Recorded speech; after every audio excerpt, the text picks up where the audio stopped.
jeudi marque le 20e anniversaire de la mort de la princesse Diana dans un accident de voiture dans un tunnel parisien. Pendant des années, on s'est demandé ce qui était réellement arrivé à la princesse Diana. Certains ont cru à un simple accident tragique, d'autres à un secret. Or, quelque chose d'incroyable s'est produit. La reine Camilla a été condamnée pour la mort de Diana. Comment en est-on arrivé là? Qu'adviendra-t-il de la famille royale maintenant? La vérité a enfin éclaté et rien ne sera plus jamais comme avant. Comment Camilla est-elle devenue suspecte? Pendant des années, on a murmuré, discuté et même crié sur le rôle de Camilla dans l'histoire tragique de Diana. Était-elle vraiment juste l'autre femme? Ou y avait-il autre chose? Revenons aux origines. Camilla et Charles se connaissent depuis bien avant que Diana ne soit dans le paysage. Ils se sont rencontrés début 70 et sont tombés amoureux. Mais pour une raison ou une autre, Charles ne l'a pas épousée. Au lieu de cela, il a fini par épouser Diana, une jeune femme belle et innocente qui semblait parfaite pour le rôle de princesse. Mais il y avait un problème, Charles n'a jamais vraiment surmonté l'histoire de Camilla. Même après avoir épousé Diana, il est resté proche d'elle. Trop près d'elle. Diana n'était pas stupide. Elle voyait ce qui se passait. Imaginez être mariée à un homme qui en aime secrètement une autre. C'est ce avec quoi Diana a dû vivre. Et elle n'a pas gardé le silence. En 1995, elle a accordé l'une des interviews les plus célèbres de l'histoire. Regardant droit vers la caméra, elle a prononcé les mots qui resteraient gravés à jamais dans la mémoire. Nous étions 3 dans ce mariage, donc c'était un peu trop chargé. Boum. Du jour au lendemain, le monde a su la vérité. Diana souffrait et Camilla en était la cause. Les gens se sont immédiatement retournés contre Camilla. Même après la mort tragique de Diana en 1997, Camilla était toujours perçue comme la méchante. Lorsqu'elle a finalement épousé Charles en 2005, beaucoup ont refusé de l'accepter. D'autres la rendent responsable de la douleur de Diana. Et maintenant, avec de nouvelles preuves révélées, certains pensent qu'elle a joué un rôle dans la mort de Diana. Mais comment est-elle passée du statut de femme détestée à celui de suspecte de meurtre? Parlons-en. De nouveaux éléments ont déclenché l'enquête. Pendant des années, l'affaire de la mort de Diana a été considérée comme close. La version officielle affirmait qu'elle était morte dans un tragique accident de voiture à Paris, causé par un conducteur ivre qui tentait d'échapper aux paparazzi. Mais était-ce vraiment tout? Récemment, quelque chose a changé. De nouveaux documents ont fuité. Des documents qui, selon des sources internes, n'étaient pas censés être rendus publics. Ces documents laissaient entrevoir un complot plus vaste derrière la mort de Diana. Quelque chose de bien plus sombre qu'un accident. Mais ce n'est pas tout. D'anciens membres du personnel royal, restés silencieux pendant des décennies, ont finalement parlé. Un témoin, dont le nom n'a pas encore été révélé pour des raisons de sécurité, a affirmé que Diana avait craint pour sa vie avant de mourir. Elle aurait confié à ses amis les plus proches qu'elle pensait que quelqu'un prévoyait de se débarrasser d'elle. Et devinez quoi? Elle a même écrit une lettre prédisant sa mort dans un accident de voiture. C'est effrayant, non? Mais c'est là que Camilla entre en jeu. D'après ces documents et témoignages divulgués, certains membres de l'entourage royal considéraient Diana comme un problème. Elle était trop populaire, trop puissante et, surtout, elle n'avait pas peur de dire la vérité. Cela la rendait dangereuse, surtout pour ceux qui souhaitaient que Charles et Camilla finissent par se retrouver sans obstacle. Imaginez un peu, si vous étiez Camilla et que vous saviez que votre chemin vers la reine était bloqué par une femme adorée par le monde entier, que ressentiriez-vous? Certains pensent que Camilla n'a pas simplement attendu que le destin vienne à bout de Diana. Elle a contribué à ce que cela arrive. Mais est-ce vraiment vrai? Pourquoi l'affaire a-t-elle été rouverte? Pendant des années, ceux qui remettaient en question la mort de Diana ont été qualifiés de complotistes. Mais quand tant de gens croient en quelque chose, peuvent-ils tous se tromper? La pression pour rouvrir l'affaire s'intensifiait depuis longtemps. Avec la révélation de nouvelles preuves, les autorités n'ont eu d'autre choix que de la réexaminer. La grande question était, si la mort de Diana n'était pas un accident, alors qui en était responsable? Et s'il existait un plan pour l'éliminer, jusqu'où irait-il? Les enquêteurs commencèrent à extraire de vieux dossiers, à réexaminer des déclarations et à interroger des personnes restées silencieuses pendant des années. Une chose devint claire, il y avait trop de détails dans la mort de Diana. Trop de coïncidences étranges. Et plus ils creusaient, plus le nom de Camilla apparaissait. Au début, beaucoup pensèrent que c'était insensé. Pourquoi Camilla serait-elle impliquée? Mais lorsque les documents divulgués suggérèrent que Diana avait mis en garde contre un complot contre elle, les gens commencèrent à prêter l'oreille. Diana avait mentionné une femme proche de Charles qui aurait pu avoir une raison de la voir partir. Aurait-elle parlé de Camilla? La pression juridique ayant conduit à l'implication de Camilla. Tandis que les enquêteurs rassemblaient de nouvelles preuves, la famille royale garda le silence. Elle refusait de commenter les rumeurs. Mais derrière les murs du palais, quelque chose se tramait. Des avocats étaient convoqués. Des réunions étaient organisées. La crainte était réelle que cette affaire ne se transforme en le plus grand scandale royal de l'histoire. Et lorsque la police a officiellement annoncé qu'elle enquêtait sur Camilla, le monde s'est affolé. Imaginez. Une reine faisant l'objet d'une enquête pour le meurtre d'une autre reine. On dirait un film, mais c'était bel et bien réel. Camilla, la femme qui avait passé des décennies à tenter de convaincre le public britannique, se retrouvait désormais au cœur d'une affaire criminelle. Certaines sources ont affirmé que lorsqu'elle a entendu parler de l'enquête, elle en a ri. Elle la trouvait ridicule. Mais au fil des jours et des preuves, elle a cessé de rire. Elle serait devenue paranoïaque, évitant les événements publics et restant autant que possible derrière les portes du palais. Et puis, le point de rupture est arrivé. Un ancien membre du personnel royal, proche de Diana, a été convoqué pour interrogatoire. Leurs déclarations n'ont pas encore été entièrement révélées, mais des sources internes affirment qu'il s'agissait d'un événement majeur, directement lié à Camilla. Quoi qu'il en soit, cela a suffi à pousser les enquêteurs à passer à l'étape suivante. Des accusations et des chefs d'accusation clés. L'accusation n'a pas perdu de temps. Elle a été claire dès le début. Ils pensaient que Camilla était impliquée dans la mort de Diana. Mais comment? Quelles preuves avaient-ils? D'abord, ils ont parlé du mobile. Pourquoi Camilla voulait-elle la disparition de Diana? Eh bien, tout le monde connaît le triangle amoureux. Diana elle-même l'avait dit. Nous étions 3 dans ce mariage. Camilla était toujours là, en retrait, à attendre. Mais attendait-elle simplement ou avait-elle pris les choses en main? C'est alors que la véritable bombe est arrivée. L'accusation a affirmé détenir des preuves reliant Camilla à des personnes susceptibles d'avoir joué un rôle dans l'accident de Diana. Ils ont évoqué des appels téléphoniques secrets, des réunions secrètes et même des documents suggérant que Camilla en savait plus qu'elle ne l'a jamais admis. Mais voilà le hic.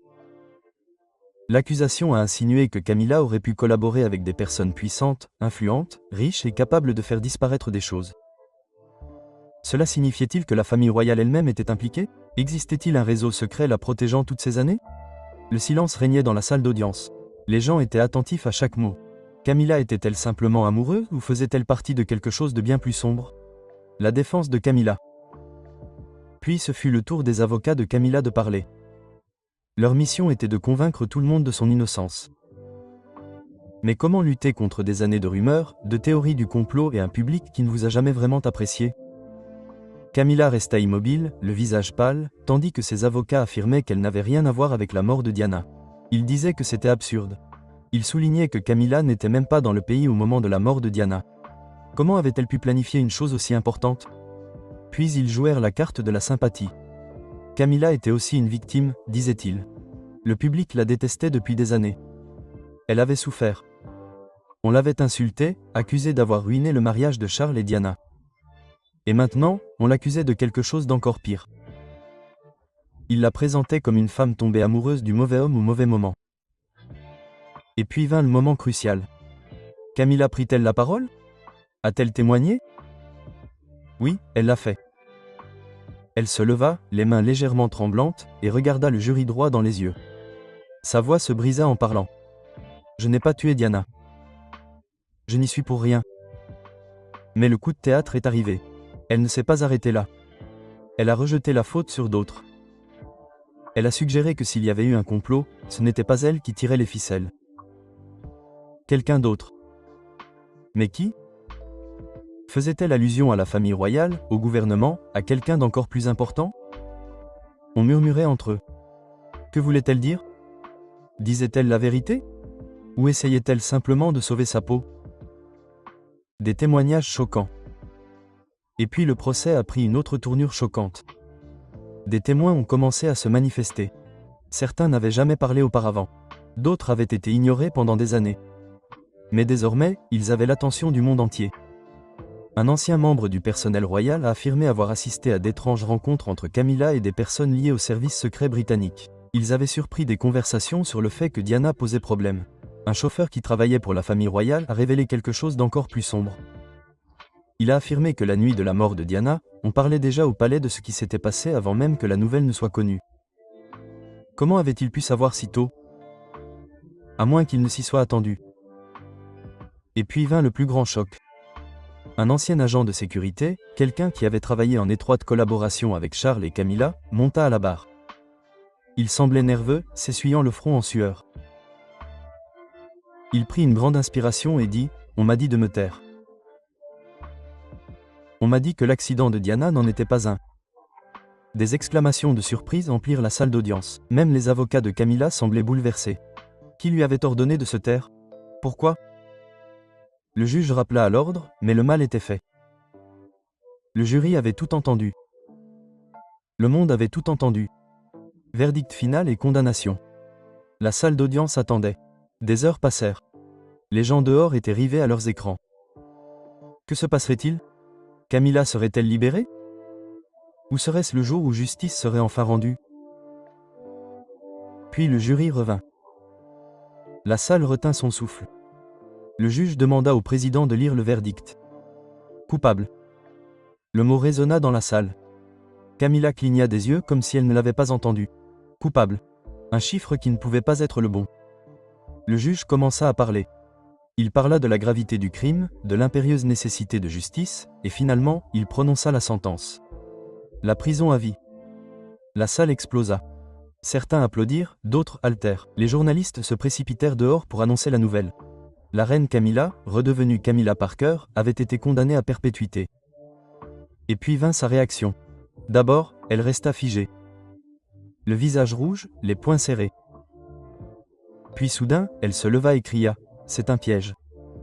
Je n'ai rien fait. » Elle se tourna vers Charles, assis non loin de là, le visage pâle et inexpressif. « Dis quelque chose. Dis-leur. » Mais Charles ne bougea pas. Il fixait le vide comme s'il n'était pas vraiment là. Camilla essaya de nouveau. Elle supplia.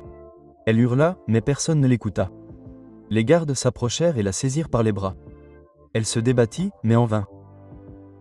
Ils l'emmenèrent, sa voix résonnant encore dans la pièce. Et d'un coup, ce fut fini.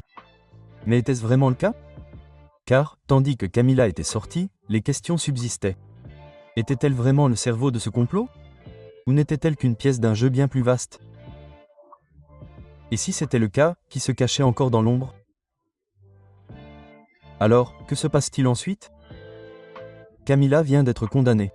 Le monde entier est sous le choc. Et maintenant, la grande question est, que va-t-elle faire? Quel sera son sort? Soyons réalistes. Camilla n'est pas du genre à se contenter de se dire « Bon, je crois que je vais aller en prison ». Number a mis des décennies à gravir les échelons. Elle est passée du statut de femme la plus détestée de Grande-Bretagne à celui de reine du pays. Pensez-vous vraiment qu'elle abandonnera si facilement? Camilla a toujours des amis puissants, des avocats coûteux et, surtout, le roi Charles lui-même. Il a passé des années à la défendre, à la faire accepter par le public et à tenter d'effacer le souvenir de la princesse Diana. La laisserait-il croupir en prison? Absolument pas. Alors, bien sûr, la première chose que Camilla fera sera de faire appel. Ses avocats argueront que le procès était inéquitable, que les preuves n'étaient pas suffisamment solides et qu'elle a été prise pour cible en raison de son identité. Ils pourraient même dire que l'affaire n'était qu'un complot visant à renverser la monarchie. Mais voilà le problème. Les appels prennent du temps, un temps considérable. Pendant ce temps, Camilla devra patienter. Et non, elle n'attendra pas dans son luxueux palais. Elle sera en prison. Quant à Camilla, elle ne sera pas jetée dans une prison ordinaire. Elle ne sera pas assise dans une cellule exiguë avec 10 autres femmes. Elle reste la reine consort, et, que cela plaise ou non, elle bénéficie d'un statut particulier. Cela signifie qu'elle sera probablement envoyée dans une prison de haute sécurité réservée aux personnalités, où elle disposera de sa propre cellule, d'un certain niveau de protection et probablement d'un confort supérieur à celui d'une prisonnière lambda. Un lieu possible est la prison de Bronzefield, la prison pour femmes la plus prestigieuse du Royaume-Uni. Elle a hébergé certaines des criminels les plus dangereuses du pays, mais elle dispose également de cellules privées pour les détenus les plus en vue. Camilla aurait probablement des contacts limités avec les autres prisonnières pour des raisons de sécurité. Mais ne vous y trompez pas, la prison reste une prison. Pas de serviteurs royaux, pas de dîner raffiné, Pas de robe de créateur, juste une petite pièce, un lit en métal et une vie entièrement régie par le règlement intérieur. Imaginez Camilla se réveiller au son des gardiens, manger de la nourriture simple sur un plateau en plastique et n'avoir accès à aucun luxe? Pourrait-elle seulement y survivre? Et puis, il y a une autre question. Comment le public réagirait-il à la vue d'une reine en prison? Aurait-il pitié d'elle? Ou célébrerait-il, en disant que justice a enfin été rendue pour Diana, l'avenir de la monarchie? C'est là que les choses prennent une tournure sombre pour la famille royale. Car il ne s'agit pas seulement de Camilla. Il s'agit aussi du roi Charles. Pensez-y. Son épouse vient d'être condamnée pour son implication dans la mort de la princesse Diana. Sa réputation ne tient plus qu'à un fil. La colère monte. Les médias s'emballent. Des manifestations éclatent dans les rues. Et la grande question que tout le monde se pose est la suivante. Le roi Charles pourra-t-il rester sur le trône après cela? Pendant des années, certains ne voulaient déjà pas de Charles comme roi. Beaucoup pensaient que le trône aurait dû revenir directement au prince William après la mort de la reine Élisabeth. Charles n'a jamais été aussi populaire que sa mère. Et maintenant, avec ce scandale, son règne est sérieusement menacé. La monarchie britannique survit grâce au soutien populaire.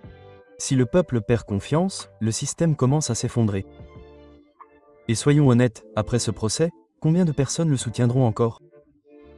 La reine était appréciée parce qu'elle se tenait à l'écart des scandales. Charles, quant à lui, est au cœur de l'un des plus grands scandales royaux de tous les temps. Certains experts pensent qu'il tentera de s'accrocher au trône, espérant que le public finira par tourner la page. Mais d'autres pensent qu'il pourrait être contraint de démissionner, soit sous la pression de l'opinion publique, soit suite à une décision prise au sein même de la famille royale. Et si Charles démissionne, qui, du prince William, prendra la relève? Ce scandale entraînera-t-il la fin de la monarchie? Voilà la plus grande question. Serait-ce le coup de grâce pour la famille royale britannique? Il faut se rappeler que la monarchie est déjà en difficulté. Les jeunes générations s'en désintéressent. Nombreux sont ceux qui la considèrent comme dépassée, inutile et un gaspillage de l'argent des contribuables. Mais cela pourrait aggraver les choses. Pendant des décennies, on a soupçonné que la mort de Diana n'était pas un accident. Aujourd'hui, avec la condamnation de Camilla, beaucoup y verront la preuve que quelque chose de sombre a toujours plané au sein de la famille royale. Et lorsque le public perd confiance, il est très difficile de la regagner. Imaginez, des millions de personnes réclamant l'abolition de la monarchie, des manifestations devant le palais de Buckingham, des gouvernements débattant de la suppression des financements à la famille royale. Pourrions-nous vraiment assister à la fin de la monarchie de notre vivant? Une chose est sûre, après ce scandale, la famille royale ne sera plus jamais la même. Mais maintenant, je veux vous entendre. Pensez-vous que Camilla mérite cette condamnation? Charles survivra-t-il à la réaction négative ou son règne est-il condamné? Et surtout, pensez-vous que cela pourrait marquer le début de la fin pour la famille royale britannique? Parlons-en dans les commentaires. Si vous avez aimé cette vidéo, n'hésitez pas à cliquer sur « J'aime », elle est vraiment utile à la chaîne. Et pour ne rien manquer de la prochaine mise à jour sur ce scandale royal insensé, abonnez-vous et activez les notifications pour être le premier informé de la sortie d'une nouvelle vidéo. Merci d'avoir regardé et à la prochaine. La princesse Charlotte est devenue un symbole de ce changement générationnel. Ses apparitions publiques ont toujours été caractérisées par son assurance et son sang-froid. Mais derrière cette image soignée se cache une jeune princesse qui gère la pression de sa situation. Acceptera-t-elle pleinement son rôle au sein de la vision de William pour une monarchie moderne? Ou résistera-t-elle, cherchant à tracer sa propre voie? La question est encore incertaine, mais il est clair que la réaction de Charlotte a un poids considérable. Son combat silencieux reflète les défis auxquels la famille royale est confrontée. Comment concilier tradition et exigence d'un monde en constante évolution? Pendant ce temps, le combat de la reine Camilla met en lumière un autre aspect de cette histoire en cours. Après des décennies de surveillance publique, sa promotion au rang de reine consort devait marquer le couronnement de son parcours. Pourtant, tandis que le prince William consolide son pouvoir, Camilla se retrouve de plus en plus marginalisée. Pour quelqu'un qui a œuvré sans relâche pour assurer sa place au sein de la monarchie, son exclusion est à la fois frustrante et symbolique. La jeune génération, William et Catherine, occupent le devant de la scène, laissant Camilla s'interroger sur son héritage. Si son titre demeure intact, son influence s'estompe, et nombreux sont ceux qui se demandent si cela ne marque pas le début de la fin de son rôle d'acteur clé de la monarchie. En coulisses, des sources internes suggèrent que le roi Charles et Camilla sont confrontés à des tensions croissantes dans leur relation. Alors que Charles s'appuie sur William et Catherine pour diriger, les frustrations de Camilla n'ont fait que s'accentuer. Si le public reste largement ignorant de cette bataille silencieuse, les failles deviennent de plus en plus difficiles à ignorer. Charles avait peut-être l'intention d'assurer l'avenir de la monarchie en élevant William au rang de prince, mais ce faisant, il a involontairement laissé Camilla à l'écart. Va-t-elle se battre pour reprendre sa place, ou acceptera-t-elle de voir son rôle diminuer au sein du palais? L'avenir de la monarchie est en jeu, et chaque décision prise aujourd'hui aura des conséquences durables. La princesse Charlotte, une clé de l'avenir de la monarchie. L'histoire de la princesse Charlotte est plus qu'une simple anecdote dans le parcours de la famille royale. Elle reflète l'équilibre délicat entre les traditions ancestrales et le nouveau monde que William s'efforce de créer. À un si jeune âge, Charlotte est déjà aux prises avec la pression d'appartenir à l'une des familles les plus surveillées au monde. La maison royale a passé des années à façonner soigneusement son image publique, la présentant comme une personne posée, mature et prête à assumer les responsabilités qui l'attendent inévitablement. Pourtant, les décisions audacieuses de William ont rendu son rôle beaucoup plus complexe, et Charlotte se trouve désormais à un tournant qui pourrait définir sa place au sein de la monarchie pour les décennies à venir. Alors que William et Catherine montent en puissance, la princesse Charlotte s'interroge sur son avenir. Autrefois perçue comme un second rôle auprès de son frère aîné, le prince George, Charlotte est désormais perçue sous un jour nouveau. La vision moderne de la monarchie que son père nourrit implique une évolution des attentes. Charlotte n'est plus seulement une enfant en retrait, mais un personnage clé de l'avenir de la monarchie. Mais la question demeure, comment réagira-t-elle aux fluctuations du pouvoir au sein de sa famille? La monarchie a toujours été définie par sa capacité d'adaptation. Mais cette transition est loin d'être aisée. La tension sourde entre les générations de membres de la famille royale est impossible à ignorer, et la réaction de la princesse Charlotte aux décisions de son père a captivé l'attention du public. Si Charlotte a souvent été louée pour sa grâce et sa maturité exceptionnelle pour son âge, cette période la met à rude épreuve, une épreuve qu'aucun jeune membre de la famille royale ne devrait avoir à endurer. Alors que William continue de remodeler le rôle de la monarchie dans le monde moderne, Charlotte doit trouver sa place au milieu du chaos. Son parcours n'est pas seulement personnel. Il symbolise les défis majeurs auxquels la famille royale est confrontée. Charlotte saura-t-elle assumer les responsabilités inhérentes à sa fonction? Ou résistera-t-elle au poids des attentes de sa famille? S'engagera-t-elle et deviendra-t-elle partie intégrante de la vision de William? Ou résistera-t-elle silencieusement aux changements qui menacent de redéfinir son rôle? Les choix qu'elle fera durant ces années formatrices pourraient avoir des conséquences profondes, non seulement pour elle-même, mais aussi pour la monarchie dans son ensemble. Le parcours de la famille royale a toujours été marqué par l'évolution. Mais les enjeux n'ont jamais été aussi importants. Alors que les décisions du prince William ébranlent les fondements même de la monarchie, Charlotte est désormais sous les projecteurs. Son combat silencieux représente plus qu'un simple défi personnel. C'est le reflet de l'avenir de la monarchie. Les décisions prises aujourd'hui façonneront l'héritage familial pour des générations, et Charlotte est au cœur de tout cela. Assumera-t-elle pleinement son rôle de royale moderne? Ou les pressions de la vie de palais se révéleront-elles trop fortes? Alors que la poussière retombe sur l'audacieux jeu de pouvoir de William, la famille royale est à l'aube d'une nouvelle ère. L'ascension de William et Catherine a bouleversé l'équilibre des pouvoirs, et les traditions autrefois inébranlables de la monarchie sont mises à rude épreuve comme jamais auparavant. Le parcours de la princesse Charlotte dans cette transition sera crucial, car elle devra relever les défis d'une institution en pleine évolution. Les choix qu'elle fera maintenant détermineront non seulement son héritage, mais aussi l'avenir de la monarchie elle-même. Le monde suit de près le déroulement de cette histoire.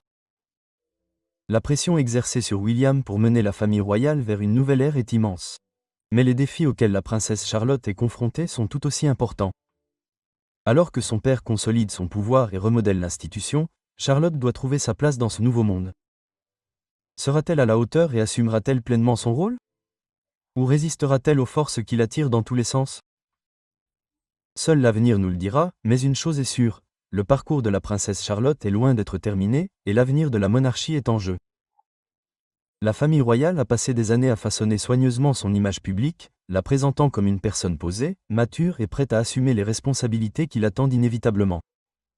Pourtant, les décisions audacieuses de William ont considérablement complexifié son rôle, et Charlotte se trouve désormais à un tournant qui pourrait définir sa place au sein de la monarchie pour les décennies à venir.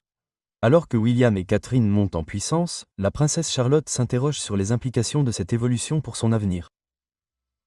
Autrefois perçu comme un second rôle de son frère aîné, le prince George, Charlotte est désormais perçue sous un jour nouveau.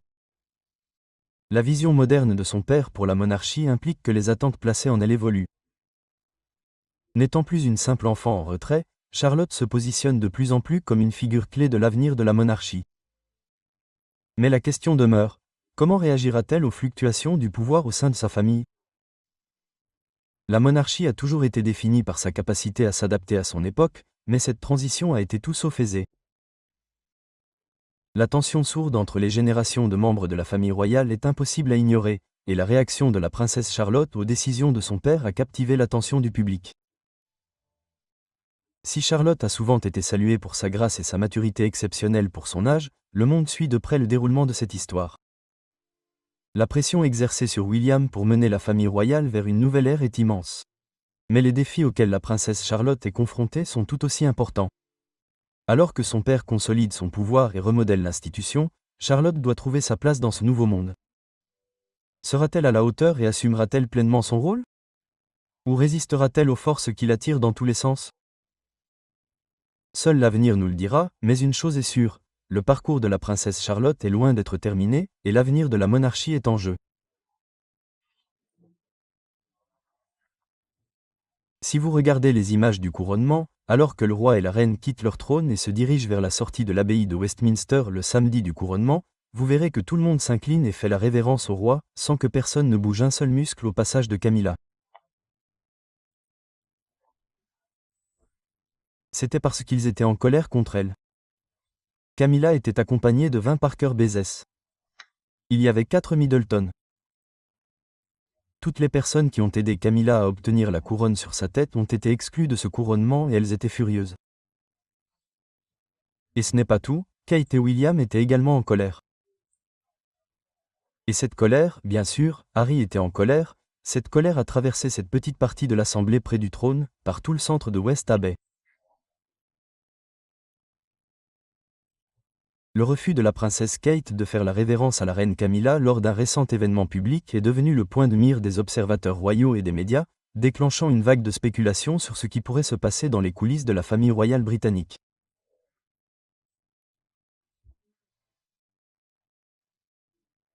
Cet incident, bien qu'apparemment mineur, a mis en lumière la complexité du protocole royal, les relations entre les membres les plus haut placés de la famille royale et la fascination du public pour les moindres gestes au sein de la monarchie. Depuis des siècles, la famille royale britannique est imprégnée de traditions, chaque geste, chaque parole ayant souvent un poids considérable. La révérence, en particulier, est plus qu'un simple geste de politesse. C'est un acte profondément symbolique de respect et de reconnaissance du rang au sein de la hiérarchie royale. La vue de la princesse Kate, épouse du futur roi, choisissant de ne pas faire la révérence à l'actuelle reine consort, était donc un moment chargé de sens. Les observateurs présents ont noté qu'une tension palpable régnait dans l'air alors que la famille royale se rassemblait. Tous les regards étaient braqués sur Kate alors qu'elle s'approchait de la reine Camilla. Traditionnellement, en tant que princesse de Galles, Kate était censée faire preuve de déférence envers Camilla, qui, en tant que reine consort, jouit d'un rang plus élevé. Cependant, au lieu de la révérence habituelle, Kate s'est contentée d'un hochement de tête poli avant de poursuivre son chemin. L'écart par rapport au protocole était subtil, mais dans le monde de la royauté, où chaque geste est scruté, il a suffi à déclencher une vague de rumeurs et de discussions. Certains initiés suggèrent que la décision de Kate pourrait avoir été influencée par une série d'événements récents qui ont tendu sa relation avec Camilla. Ce n'est un secret pour personne que la famille royale a été confrontée à de nombreux défis au fil des ans. De la mort de la princesse Diana aux luttes persistantes avec l'opinion publique et les médias, ces difficultés ont parfois créé des divisions entre les différents membres de la famille. Et il est possible que ces tensions se manifestent désormais au grand jour. Une source potentielle de tension pourrait provenir des approches divergentes de Kate et Camilla dans leurs fonctions royales. Kate, connue pour son approche moderne et son intérêt pour la santé mentale et les problèmes des enfants, est devenue une figure appréciée au Royaume-Uni et au-delà. Son calme et son dévouement à son rôle lui ont valu de nombreux éloges, notamment auprès de la jeune génération d'observateurs de la famille royale. D'un autre côté, le parcours de Camilla pour devenir reine consort a été semé d'embûches, notamment sa relation longue et controversée avec le roi Charles, initialement accueillie avec scepticisme par le public. Au fil du temps, Camilla a travaillé dur pour se forger son propre rôle au sein de la monarchie, en se concentrant sur des questions telles que la violence domestique et l'alphabétisation. Malgré leurs approches différentes, les deux femmes sont unies par leur engagement envers la monarchie et leur famille. Cependant, le récent incident suggère qu'il pourrait exister des différences sous-jacentes dans la façon dont elles perçoivent leur rôle et l'une l'autre. Certaines sources proches de la famille royale ont laissé entendre qu'il pourrait y avoir eu des désaccords sur la manière dont certaines fonctions royales devaient être remplies ou sur la gestion des apparitions publiques, ce qui a conduit à une accumulation de tensions qui a finalement éclaté lors de cet événement public. Ce n'est pas la première fois que la famille royale britannique se retrouve au centre de l'attention publique en raison de dynamiques interpersonnelles. La relation entre la reine Elisabeth II et la princesse Diana, par exemple, a souvent été décrite comme complexe, la popularité et l'approche moderne de Diana entrant parfois en conflit avec le traditionnalisme de la monarchie. De même, la relation entre le prince Harry et Meghan Markle et le reste de la famille royale a suscité un vif intérêt médiatique et un débat public, notamment après la décision du couple de se retirer de ses fonctions royales et les révélations ultérieures sur leurs expériences au sein de la famille. À bien des égards, l'image publique de la monarchie est autant façonnée par ses relations personnelles que par ses fonctions officielles et ses engagements publics. Le public britannique, comme le monde entier, éprouve une profonde fascination pour la famille royale, la considérant non seulement comme un leader, mais aussi comme un symbole de continuité, de tradition et d'identité nationale. De ce fait, tout signe de discorde ou d'écart par rapport à la norme au sein de la famille est souvent amplifié, suscitant d'intenses spéculations et débats. L'incident impliquant Kate et Camilla a également mis en lumière les défis qu'implique la navigation dans le monde complexe du protocole royal. Si les règles et les traditions de la monarchie sont conçues pour maintenir l'ordre et le respect, elles peuvent aussi être source de tensions, notamment lorsque des sentiments personnels entrent en jeu. Dans ce cas précis, la décision de Kate de ne pas faire la révérence était peut-être une façon d'affirmer son identité et son indépendance au sein de la structure rigide de la famille royale. La famille royale britannique, avec toute sa grandeur et ses traditions, est souvent perçue comme un symbole de continuité et de stabilité dans un monde en constante évolution. Pourtant, des incidents comme celui impliquant la princesse Kate et la reine Camilla révèlent le côté humain de cette institution historique, où les relations personnelles et les émotions se confondent avec les exigences du devoir et du protocole. Le refus de faire la révérence peut sembler anodin, mais dans le contexte de la vie royale, il revêt une importance considérable, mettant en lumière les complexités et les défis inhérents à l'appartenance à une famille aussi unique et scrutée. Alors que le public et les médias continuent de spéculer sur la signification de ce moment, il rappelle que les membres de la famille royale, malgré leur statut élevé, ne sont pas à l'abri des aléas de la dynamique personnelle. L'équilibre entre le respect des traditions et la gestion des relations modernes est délicat, et cet incident souligne l'évolution continue de la monarchie, qui cherche à rester pertinente au XXIe siècle. Dans les années à venir, alors que Kate et d'autres jeunes membres de la famille royale assumeront des rôles plus importants, des moments comme celui-ci façonneront probablement la perception qu'ils auront d'eux, tant au sein de la famille que du public. Vont-ils adhérer strictement à la tradition ou chercheront-ils à redéfinir leur rôle en fonction de leurs propres valeurs et de l'évolution des attentes de la société ? La réponse à cette question jouera un rôle crucial dans l'avenir de la monarchie. Pour l'instant, cet incident constitue un moment de réflexion, non seulement pour la famille royale, mais aussi pour tous ceux qui suivent son histoire. Il met en lumière la tension persistante entre sentiments personnels et attentes du public, un thème récurrent dans l'histoire de la monarchie britannique. Alors que le monde suit l'évolution de cette situation, il sera intéressant de voir comment la famille royale relèvera ce nouveau défi et ce qu'il révèle sur l'orientation future de l'institution. En fin de compte, l'histoire de la famille royale britannique est celle de l'endurance, de l'adaptation et d'un équilibre constant entre tradition et changement. Dans un retournement de situation inattendu, le roi Charles III a démissionné de son poste de monarque de la famille royale britannique. Cette décision sans précédent a provoqué une onde de choc au Royaume-Uni et dans le monde entier. Camilla, reine consort, aurait été profondément affectée par cette nouvelle, des sources proches du palais la décrivant en larmes. Cette décision marque un tournant dans l'histoire britannique, transformant l'avenir de la monarchie d'une manière jusqu'alors inimaginable. L'annonce est intervenue après une série de réunions privées au sein de la famille royale ayant conduit à l'abdication officielle du roi. La nouvelle du départ du roi Charles III de la famille royale britannique a fait le tour du monde, marquant un tournant historique pour cette institution séculaire. Cette décision, qui a surpris plus d'un, a été prise à la suite de discussions privées au sein de la famille royale.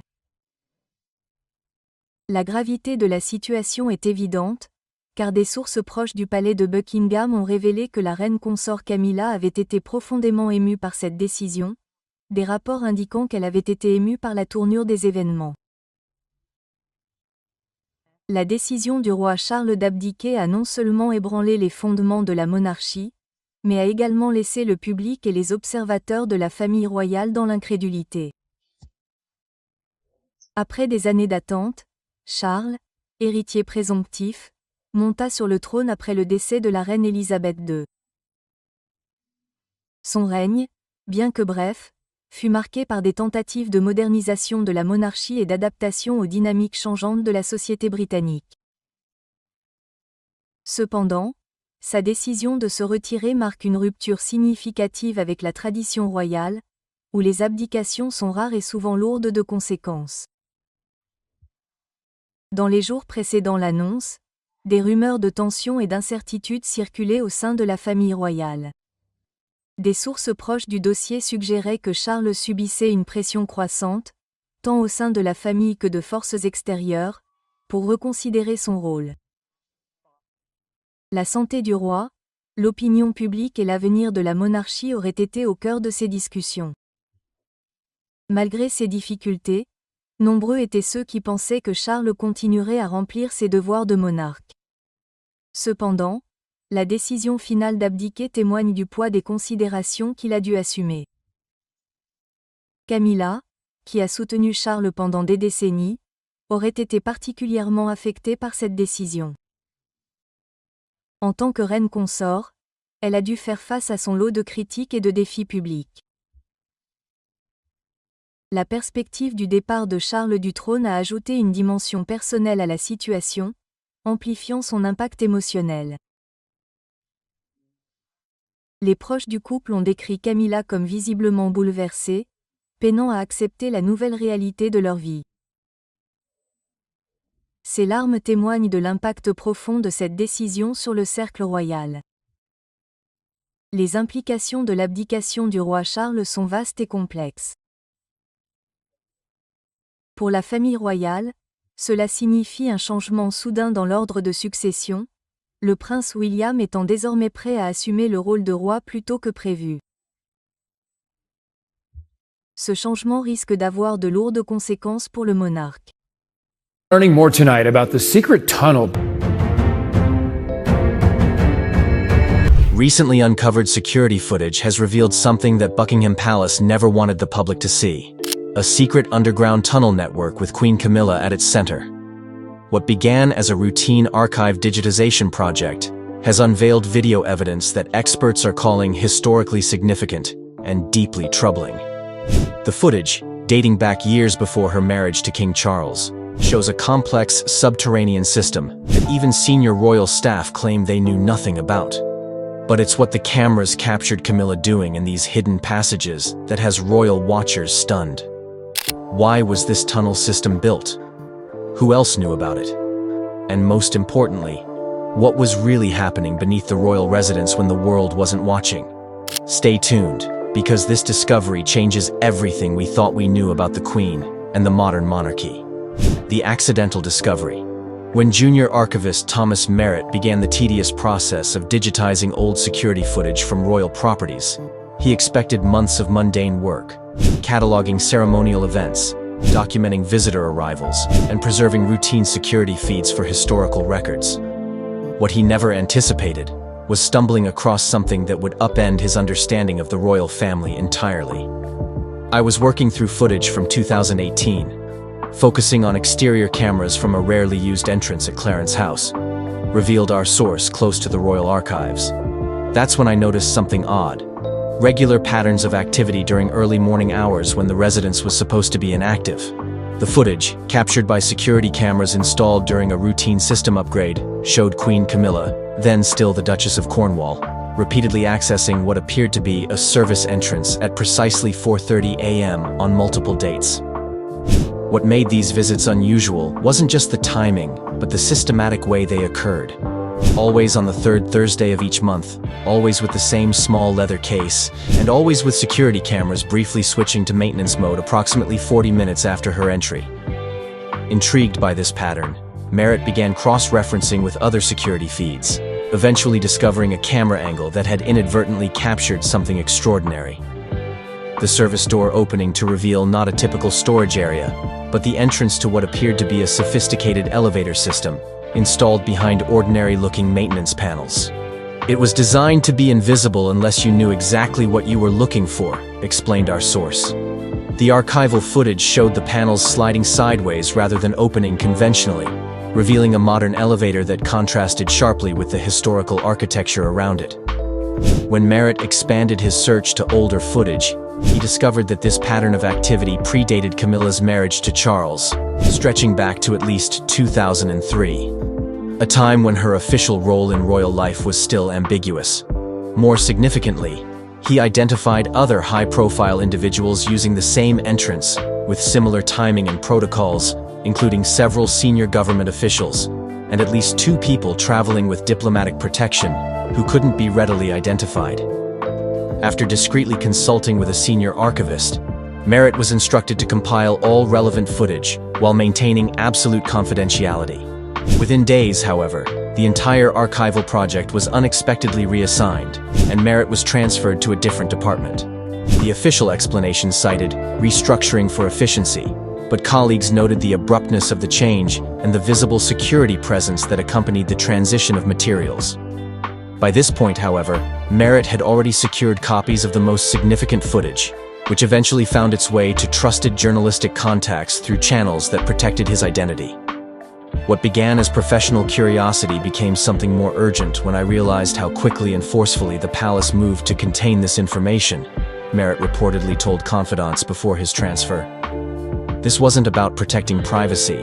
This was about concealing something they never expected to be discovered. The underground network, the most revealing footage, captured by a security camera that was apparently installed incorrectly during a 2017 upgrade, shows what lies beyond the hidden elevator, the beginning of a sophisticated tunnel system that bears no resemblance to the ancient passages tourists sometimes hear about on historical tours of royal properties. This isn't some centuries-old dungeon or wartime bunker, noted a structural engineer who reviewed the footage. This is modern construction, climate-controlled, professionally lit, with contemporary security features and what appears to be fiber optic communication infrastructure running throughout. The tunnel, visible in the footage, extends well beyond the known boundaries of Clarence House, with architectural features suggesting connections to multiple destinations. Most notable is a sophisticated junction point approximately 400 meters from the entrance, where the main passage branches into 3 separate routes, each with different security protocols visible at their entry points. Security markings visible on doors and access panels suggest destinations, including secure government facilities. another royal residence, and most intriguingly, what appears to be a private exit point well beyond the security perimeter that surrounds official royal properties. The engineering required for this would have been substantial, explained our expert source. Not just the excavation and construction, but the ventilation systems, security infrastructure, and most importantly, keeping it completely off official building records. This would have required coordination at the highest levels of both the royal household and government agencies. What makes this discovery particularly significant is the clear evidence that this tunnel network was actively used rather than being some Cold War relic maintained for emergency scenarios. The footage shows regular traffic, not just Camilla, but individuals carrying diplomatic pouches, technical specialists with equipment cases, and on at least 3 occasions, group movements with what appear to be scheduled arrivals and departures. Most revealing is footage from March 2018, showing Queen Camilla emerging from the elevator with different clothing and accessories than she had worn when entering less than 2 hours earlier, suggesting she had traveled to another location where she changed her appearance before returning. Facial analysis indicates subtle makeup changes as well, with experts suggesting these alterations would have made her significantly less recognizable to casual observers. This isn't just a convenient shortcut between residences, noted a former royal security officer who viewed the footage. This is a completely parallel transit system designed specifically for movements that needed to occur without public knowledge or official documentation. When cross-referenced with Camilla's official schedule for the dates in question, a troubling pattern emerges. On multiple occasions when she was using the tunnel network, her official calendar showed her at private engagements, taking personal time or, in one notable instance, reportedly indisposed with a mild illness that canceled a planned public appearance. The implications are significant, our security source continued. This suggests a systematic effort to create windows of unaccounted time, periods when her whereabouts were officially explained, but actually unknown to all but a select few. The secret meetings.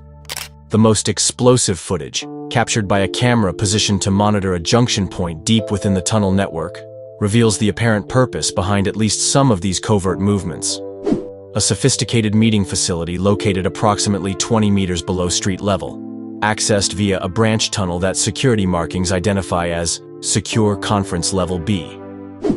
Unlike the utilitarian design of the main passages, this area features wood-paneled walls, proper furnishings, and what appears to be a professionally equipped conference room, capable of accommodating approximately 16 people. Technical infrastructure visible in the room suggests advanced communication capabilities and what security experts identify as counter-surveillance measures typically found only in the most sensitive government facilities. This isn't a casual meeting space or emergency bunker, explained our source with experience in diplomatic security. This is a purpose-built SCF, a sensitive compartmented information facility designed for discussions involving classified information at the highest levels.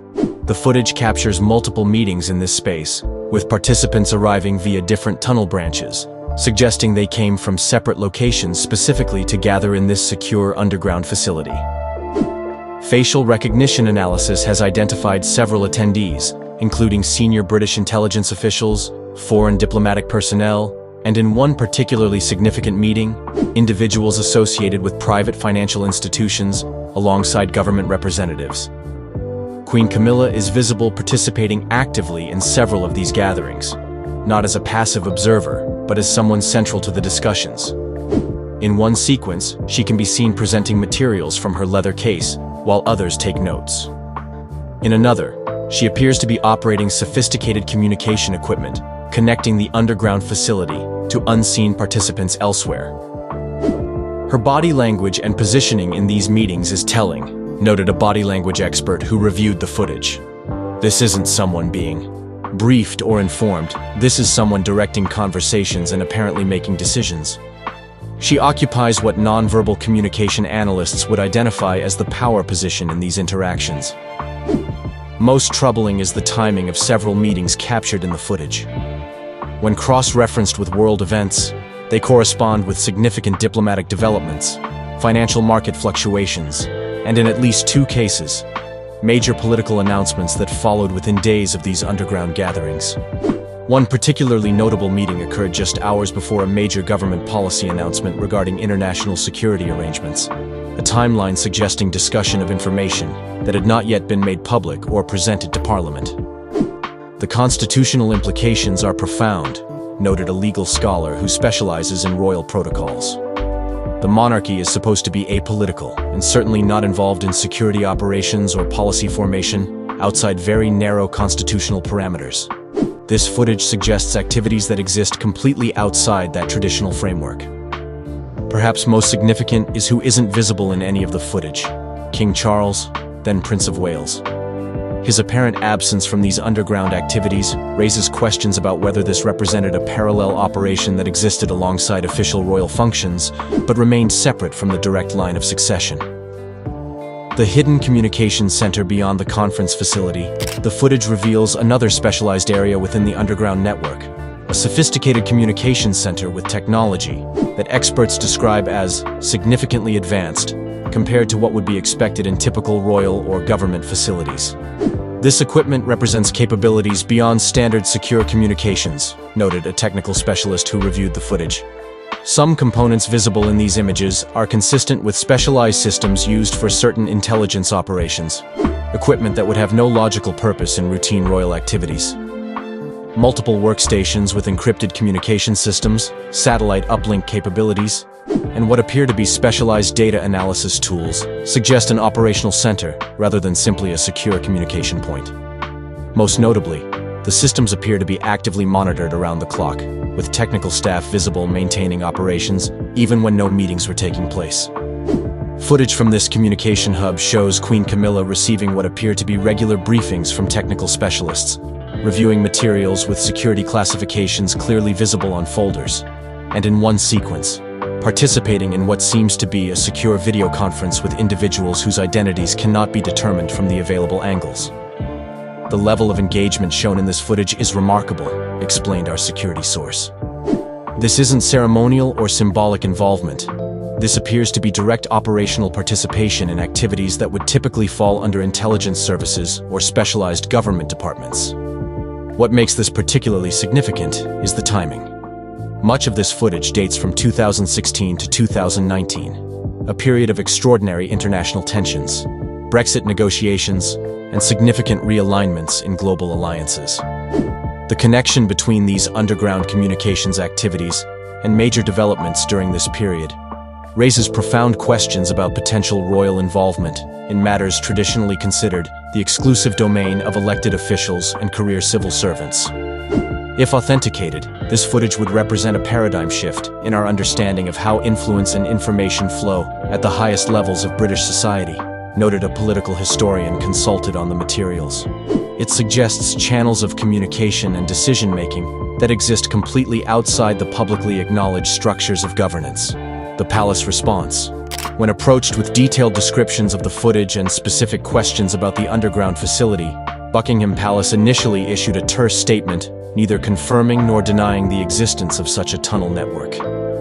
The statement emphasized security protocols preventing discussion of protection arrangements for members of the royal family, while dismissing speculative reports about Her Majesty's activities. Within 48 hours, however, as the specificity of the information became clear, palace representatives shifted to a different strategy, acknowledging certain secure movement infrastructure, dating back to various historical periods, while framing any such facilities as primarily focused on emergency evacuation procedures and the personal safety of the royal family. There exist certain historical passages and security arrangements at various royal residences, some dating back centuries and others modernized during more recent periods of security concern. The updated statement noted, "These are regularly reviewed and maintained as part of overall security protocols and remain classified for obvious safety reasons."